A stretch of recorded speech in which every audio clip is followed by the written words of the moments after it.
नमस्ते दोस्तों, आपका स्वागत है हमारे YouTube चैनल पर। भगवद गीता इस धरती का सबसे कीमती ज्ञान का स्रोत है।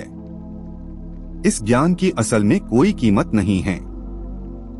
इस ज्ञान में इतनी ताकत है कि यह आपको बदल कर रख सकते हैं और इसका इतना महत्व सिर्फ ऐसे ही नहीं माना गया है। इसके पीछे एक बहुत बड़ी वजह भी है।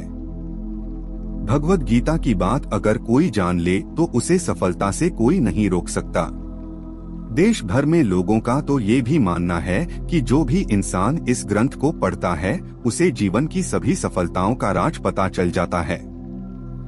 भगवद गीता में श्री कृष्ण द्वारा दिया गया वह ज्ञान है जो हर इंसान को जानना और समझना चाहिए, क्योंकि यह ज्ञान आपकी जिंदगी बदल सकता है और आपको अंधेरे और निराशा से निकालकर उसे खुशहाल जिंदगी की तरफ ले जाता है।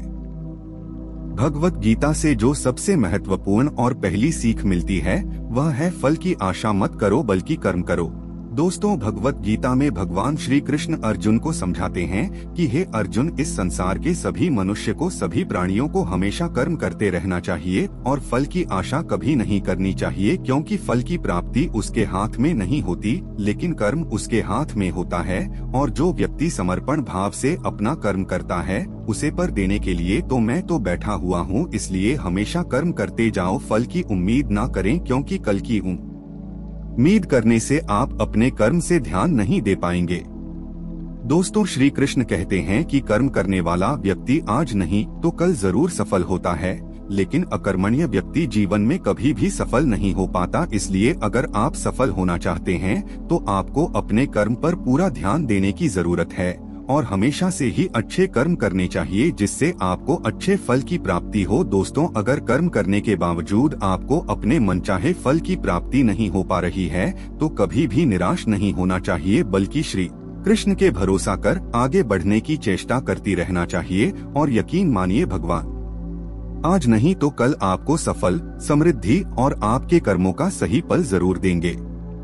भगवद गीता में श्री कृष्ण द्वारा जो दूसरी सीख हमें सीखने मिलती है वह है कि हमेशा हमें अपने धर्म के अनुसार काम करना चाहिए। अर्थात यदि कोई बच्चा विद्यार्थी है तो उसे पढ़ने में ही ध्यान देना चाहिए। सैनिक को अपने देश की रक्षा, राजा को अपने प्रजा की रक्षा और सेवा, माता पिता को अपनी संतानों को प्रेम, बच्चों को अपने बूढ़े माँ बाप की सेवा तथा शासक को शासन करना चाहिए।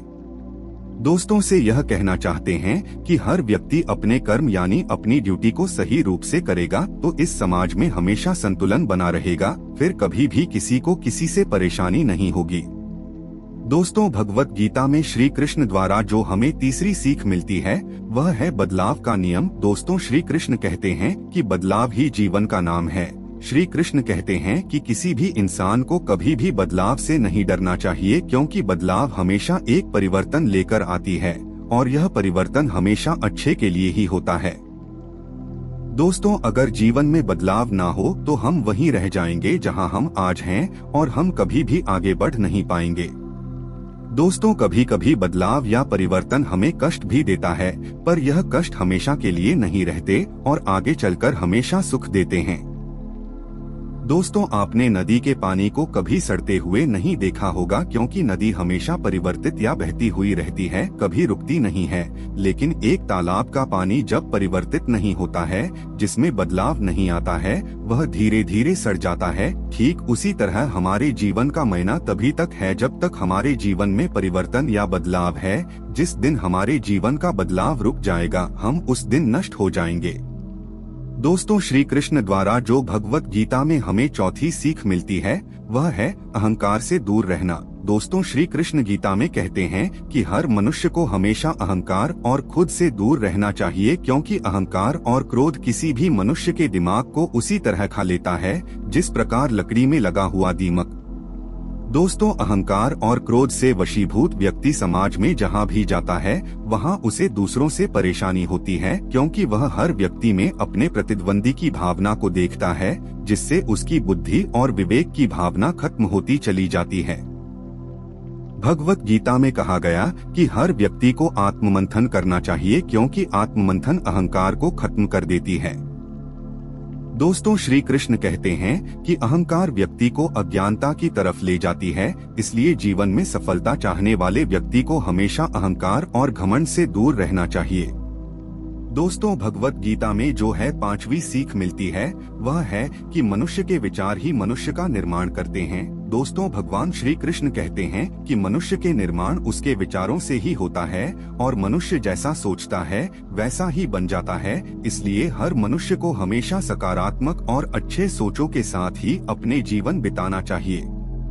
दोस्तों, अगर आपके मन में अच्छे विचार होंगे तो आपका जीवन भी अच्छा होगा, लेकिन अगर आपके मन में बुरे विचार होंगे तो आपके जीवन में बुराई की स्थिति बन सकती है। दोस्तों, श्री कृष्ण कहते हैं कि यदि हम अपने को बलवान बनना चाहते हैं तो हमें अपने मन में यह जरूर सोचना चाहिए कि हम बलवान हैं, क्योंकि बलवान होने की सोच ही हमें बलवान बना सकती है। अर्थात कोई व्यक्ति कमजोर या ताकतवर, बुद्धिमान या बेवकूफ, अच्छा या बुरा अपने सोच के कारण ही होता है। अगर हम अपनी सोच को बदलने तो यह दुनिया ही बदल जाएगी। भगवत गीता से हमें जो 6वीं सीख मिलती है वह अपने मन को नियंत्रण में रखना। दोस्तों, भगवत गीता में मन को बहुत ही ज्यादा महत्व दिया गया है, इसलिए भगवान कृष्ण द्वारा हर मनुष्य को अपने मन को नियंत्रण में रखने की बात कही गई है। दोस्तों, मन ही हमारे सारे दुख और सुखों का कारक होता है, इसलिए हम अपने मन को नियंत्रण में कर अपने सुख और दुख पर विजय प्राप्त कर सकते हैं।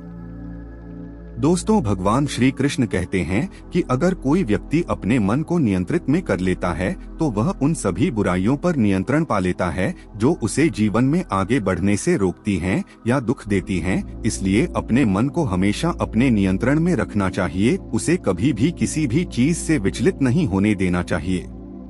भगवत गीता और श्री कृष्ण से 7वीं सीख मिलती है कि आलस्य, कायरता और डर मनुष्य की सफलता के दुश्मन हैं। दोस्त, श्री कृष्ण कहते हैं कि आलस्य, डर और कायरता मनुष्य के वह दुश्मन है जो उसे सफल होने से रोकते हैं। अगर आपको सफल होना है तो आपको अपना आलस्य त्यागना होगा। अगर आप आगे बढ़ना चाहते हैं तो आपको अपना डर छोड़ना होगा। दोस्तों, एक आलसी और डरपोक व्यक्ति ना अपने लक्ष्य को पा सकता है और ना ही अपने सपनों को पूरा कर सकता है, ना ही वह किसी युद्ध में विजय प्राप्त कर सकता है। इसलिए अगर आप अपने लक्ष्य को पाना चाहते हैं, अपने सपनों को पूरा करना चाहते हैं, तो अपनी जिंदगी से आलस्य और डर को निकाल दीजिए, क्योंकि डर आपको वह सभी काम करने से रोकता है जो आप करना चाहते हैं और आलस्य आपको वह काम करने ही नहीं देना चाहता जो आप कर सकते हैं। जो मनुष्य जिस देवता की विश्वास के साथ भक्ति करता है, मैं उस व्यक्ति की उसी देवता में दृढ़ता बढ़ा देता हूँ। सभी काम छोड़कर बस भगवान में पूर्ण रूप से समर्पित हो जाओ, मैं तुम्हें सभी पापों से मुक्त कर दूंगा। कर्म करो, फल की चिंता मत करो, भगवत गीता का सबसे बुद्धिमान संदेश है। आज हम केवल पैसे, बेहतर घर, कार और सुरक्षित भविष्य के लिए काम कर रहे हैं। हम इतने लक्ष्य चालित हैं कि हम सब कुछ परिणाम के बारे में सोचकर ही करते हैं। यह एक ऐसी चीज है जिससे हमें बचना चाहिए, केवल इसलिए कि यदि अपेक्षाएं पूरी नहीं होती हैं तो दर्द अवश्यंभावी है। इसलिए काम करते रहें और बदले में कुछ भी उम्मीद न करें। जो व्यक्ति मैं और मेरा इत्यादि की भावना से मुक्त हो जाता है उसे जीवन में शांति की प्राप्ति होती है। आत्मज्ञान की तलवार से काटकर अपने हृदय के अज्ञान के संदेह अलग कर दो। अनुशासित रहो, उठो और कार्य करो। जिस प्रकार से प्राकृतिक मौसम में बदलाव आता है, ठीक उसी प्रकार से जीवन में भी सुख दुख आता रहता है। वह कभी स्थायी नहीं रहते हैं। इस जीवन में ना कुछ खोता है ना व्यर्थ होता है। जो लोग परमात्मा को पाना चाहते हैं वह ब्रह्मचर्य का पालन करते हैं। भगवान श्री कृष्ण कहते हैं कि मैं इस संसार की सुगंध हूँ, अग्नि की ऊष्मा हूँ और समस्त जीवित प्राणियों का आत्म संयम हूँ। बुद्धिमान व्यक्ति कभी भी कामुक सुख में आनंद लेते हैं। वह सदैव मोक्ष की प्राप्ति में लगे रहते हैं। वह जो सभी इच्छाएं त्याग देता है उसे शांति की प्राप्त होती है। संपूर्ण संसार में जब अधर्म और पाप बढ़ता है तो मैं धर्म की पुनः स्थापना के लिए धरती पर अवतार लेता हूँ। जैसे अंधेरे में प्रकाश की ज्योति जगमगाती है, ठीक उसी प्रकार से सत्य की चमक भी कभी फीकी नहीं पड़ती। इसलिए व्यक्ति को सदैव सत्य बोलना चाहिए। मैं सभी प्राणियों के हृदय में विद्यमान हूँ। जो व्यक्ति मृत्यु के दौरान मेरा नाम लेता है वह सदैव मेरे ही धाम को प्राप्त होता है, इसमें कोई शक नहीं है। ऐसा कुछ भी नहीं, चेतन या अचेतन, जो मेरे बिना अस्तित्व में रह सकता हो।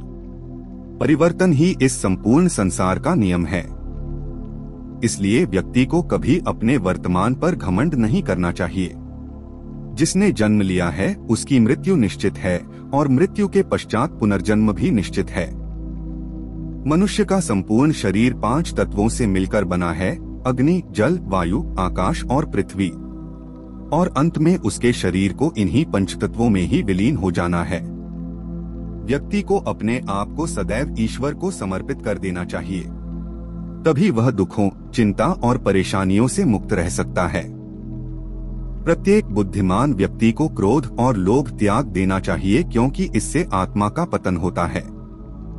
तुम बिना किसी कारण के चिंता करते हो और बेवजह ही घबराते हो।